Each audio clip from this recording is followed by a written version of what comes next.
Assalamualaikum warahmatullahi wabarakatuh. Kami dari kelompok 5 akan membahas tentang PSAP 15 dan PSAP 17 yang beranggotakan Ernawati, Malvin Al-Ngafif, Nisrina Rodatul Ais, dan Ismi Oktarina. Pertama yaitu PSAP 15, peristiwa setelah tanggal pelaporan. Peristiwa setelah tanggal pelaporan. Pertama, peristiwa setelah tanggal pelaporan, yaitu peristiwa menguntungkan maupun tidak menguntungkan yang terjadi antara tanggal pelaporan dan tanggal laporan keuangan diotorisasi untuk terbit. Kedua, peristiwa penyesuaian, yaitu peristiwa yang memberikan bukti adanya kondisi pada tanggal pelaporan. Ketiga, peristiwa non-penyesuai, yaitu peristiwa yang mengindikasikan timbulnya kondisi setelah tanggal pelaporan. Kemudian keempat, kesinambungan entitas, yaitu entitas pelaporan tidak menyusun laporan keuangan dengan dasar kesinambungan entitas apabila setelah tanggal pelaporan terdapat penetapan pemerintah untuk melakukan likuidasi atas entitas pelaporan dalam jangka pendek. Kemudian PSAP 17, properti investasi. Kemudian adanya pengungkapan, yaitu pertama, pengungkapan tanggal laporan keuangan diotorisasi untuk terbit, yaitu entitas pelaporan mengungkapkan tanggal laporan keuangan diotorisasi untuk terbit dan pihak yang bertanggung jawab mengotorisasi laporan keuangan. Kedua, pemutakhiran pengungkapan kondisi pada tanggal pelaporan, yaitu apabila entitas pelaporan menerima informasi setelah tanggal pelaporan dan sebelum tanggal laporan keuangan diotorisasi untuk terbit, maka entitas memutakhirkan pengungkapan berdasarkan informasi terkini. Kemudian pengungkapan peristiwa non-penyesuai setelah tanggal pelaporan, yaitu apabila peristiwa ini tidak adanya pengungkapan pendapat mempengaruhi pengambilan keputusan pengguna laporan. Karena itu, entitas mengungkapkan informasi untuk setiap hal yang material dan peristiwa non-penyesuaian setelah tanggal pelaporan yang mencakup sifat peristiwa dan entitas atas dampak keuangan atau pernyataan bahwa entitas tersebut tidak dapat dibuat. Tujuan untuk mengatur perlakuan akuntansi, properti 10 investasi dan pengungkapan yang terkait. Kemudian ruang lingkup. Pernyataan standar ini diterapkan dalam pengakuan, pengukuran, penyajian, dan pengungkapan properti investasi dalam laporan keuangan untuk tujuan umum bagi entitas pemerintah, pusat dan daerah, tidak termasuk perusahaan negara atau daerah.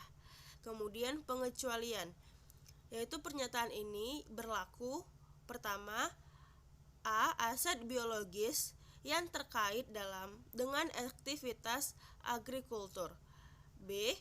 Hak penambangan dan reservasi tambang seperti minyak, gas alam, sumber daya alam sejenis yang tidak dapat diperbarui.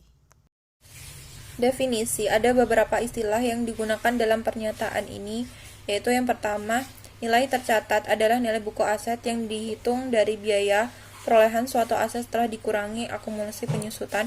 Kemudian yang ketiga, biaya perolehan adalah jumlah kas atau setara kas yang telah dan yang masih wajib dibayarkan atau nilai wajar imbalan lain yang telah dan yang masih wajib diberikan untuk memperoleh suatu aset pada saat perolehan atau konstruksi sampai dengan aset tersebut dalam kondisi dan tempat yang siap untuk dipergunakan. Kemudian yang keempat, metode biaya adalah suatu metode akuntansi yang mencatat nilai investasi berdasarkan biaya perolehan, dan yang terakhir yaitu nilai wajar adalah nilai tukar aset atau penyelesaian kewajiban antar pihak yang memahami dan berkeinginan untuk melakukan transaksi wajar. Definisi. Properti investasi adalah properti untuk menghasilkan pendapatan sewa atau untuk meningkatkan nilai aset atau keduanya, dan tidak untuk yang pertama digunakan dalam kegiatan pemerintahan, dimanfaatkan oleh masyarakat umum dalam produksi atau penyediaan barang atau jasa untuk tujuan administratif. Kemudian dijual dan atau diserahkan dalam rangka pelayanan kepada masyarakat. Properti yang digunakan sendiri adalah properti yang dikuasai oleh pemilik atau penyewa melalui sewa pembiayaan. untuk kegiatan pemerintah dimanfaatkan oleh masyarakat umum. Properti investasi. Properti investasi dikuasai untuk menghasilkan pendapatan sewa atau untuk memperoleh kenaikan nilai atau keduanya. Oleh karena itu, properti investasi menghasilkan arus kas yang sebagian besar tidak bergantung pada aset lain yang dikuasai oleh entitas. Hal ini membedakan properti investasi dari properti yang digunakan sendiri atau aset tetap. Contoh, properti investasi, tanah yang dikuasai atau dimiliki dalam jangka panjang dengan tujuan untuk memperoleh kenaikan nilai atau bukan untuk dijual dan atau diserahkan dalam rangka pelayanan kepada masyarakat atau kepada entitas pemerintah yang lain dalam jangka pendek. Kemudian kedua, bangunan dimiliki oleh entitas atau dikuasai oleh entitas melalui sewa pembiayaan dan disewakan kepada pihak lain melalui satu atau lebih sewa operasi. Kemudian yang terakhir, bangunan belum terpakai yang dikuasai atau dimiliki tetapi tersedia untuk disewakan kepada pihak lain melalui satu atau lebih sewa operasi. Dan terakhir yaitu properti dalam proses pembangunan atau pengembangan yang di masa depan digunakan sebagai properti investasi. Contoh aset bukan properti investasi. Contoh aset yang bukan merupakan properti investasi yaitu yang pertama, properti yang dimaksudkan untuk dijual atau diserahkan dalam rangka pelayanan kepada masyarakat atau sedang dalam proses pembangunan atau pengembangan untuk dijual dan atau diserahkan dalam rangka pelayanan kepada masyarakat. Yang kedua, yaitu properti yang masih dalam proses pembangunan atau pengembangan atas nama pihak ketiga. Yang ketiga, properti yang disewakan kepada entitas lain dengan cara sewa pembiayaan. Dan yang terakhir yaitu properti yang dimiliki untuk tujuan strategis yang dicatat sesuai dengan PSAP yang mengatur aset tetap. Properti yang tidak ditujukan untuk menghasilkan pendapatan sewa dan peningkatan nilai, namun sesekali diusahakan kepada pihak lain. Baik, yang selanjutnya ada pengakuan. Properti investasi diakui ketika yang pertama ada besar kemungkinan terdapat manfaat ekonomi yang akan mengalir ke entitas di masa yang akan datang dari aset properti investasi. Yang kedua ada biaya perolehan atau nilai wajar properti investasi dapat diukur dengan andal. Dalam menentukan apakah suatu properti investasi memenuhi kriteria pertama, dalam pengakuan, entitas perlu menilai tingkat kepastian yang melekat atas aliran manfaat ekonomi masa depan berdasarkan bukti yang tersedia pada waktu pengakuan awal. Kepastian bahwa entitas akan menerima manfaat ekonomi yang melekat dan risiko terkait dengan properti investasi tersebut. Selanjutnya ada pengukuran saat pengakuan awal. Properti investasi diukur pada awal sebesar biaya perolehan. Biaya transaksi termasuk dalam pengukuran awal tersebut. Apabila properti investasi yang diperoleh dari transaksi non-pertukaran, properti investasi tersebut dinilai menggunakan nilai wajar pada tanggal perolehannya. Biaya perolehan dari properti investasi yang dibeli meliputi harga pembelian dan semua pengeluaran yang dapat diatribusikan secara langsung. Pengeluaran yang dapat diatribusikan secara langsung di antara lain adalah biaya jasa hukum, pajak, dan transaksi lainnya. Biaya perolehan pada awal atas properti dikuasai dengan cara sewa dan diklasifikasikan sebagai properti investasi yang dicatat sebagai sewa pembiayaan. Dalam hal ini, aset diakui pada jumlah mana yang lebih rendah antara nilai wajar dan nilai dari pembiayaan sewa minimum. Jumlah yang setara diakui sebagai liabilitas sesuai dengan ketentuan paragraf yang sama. Yang selanjutnya ada pengukuran setelah pengakuan awal. Properti investasi dinilai dengan metode biaya, yaitu sebesar nilai perolehan dikurangi dengan akumulasi penyusutan. Properti investasi, kecuali tanah, disusutkan dengan metode penyusutan sesuai dengan PSAP yang mengatur tentang aset tetap. Yang ketiga, penilaian kembali atau revaluasi properti investasi pada umumnya tidak diperkenankan karena standar akuntansi pemerintahan menganut penilaian aset berdasarkan biaya perolehan atau harga pertukaran. Yang keempat, evaluasi atas properti investasi dapat dilakukan berdasarkan ketentuan pemerintah yang berlaku secara nasional. Yang kelima, dalam hal proses evaluasi dilakukan secara bertahap dan hasil evaluasi atas properti investasi diakui dalam laporan keuangan periode evaluasi yang dilaksanakan. Jika properti investasi tersebut telah dievaluasi seluruhnya.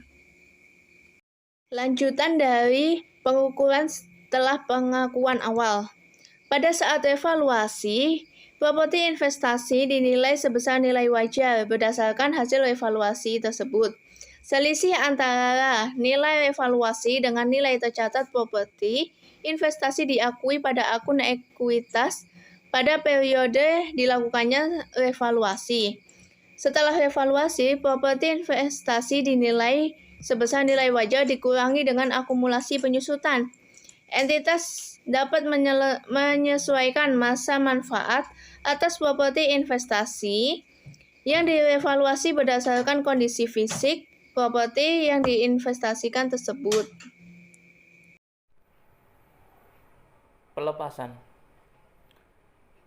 Properti investasi dihentikan pengakuannya pada saat pelepasan atau ketika properti investasi tersebut tidak digunakan lagi secara permanen dan tidak memiliki manfaat ekonomi di masa depan yang dapat diharapkan pada saat pelepasannya.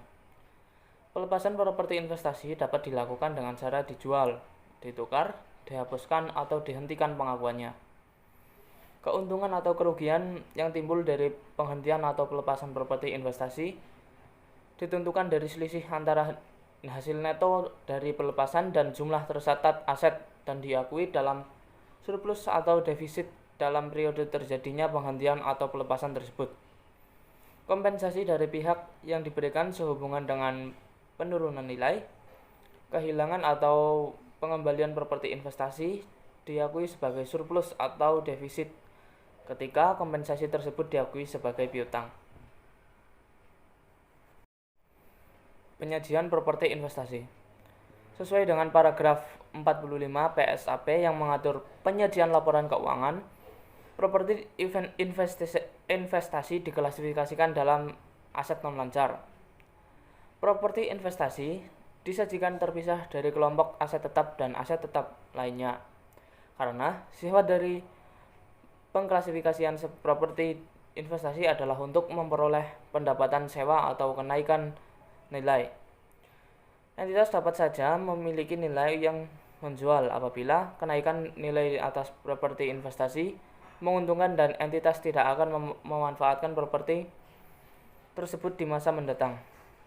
Pengklasifikasian tidak mempertimbangkan maksud pemilihan aset properti investasi secara berkelanjutan atau tidak berkelanjutan.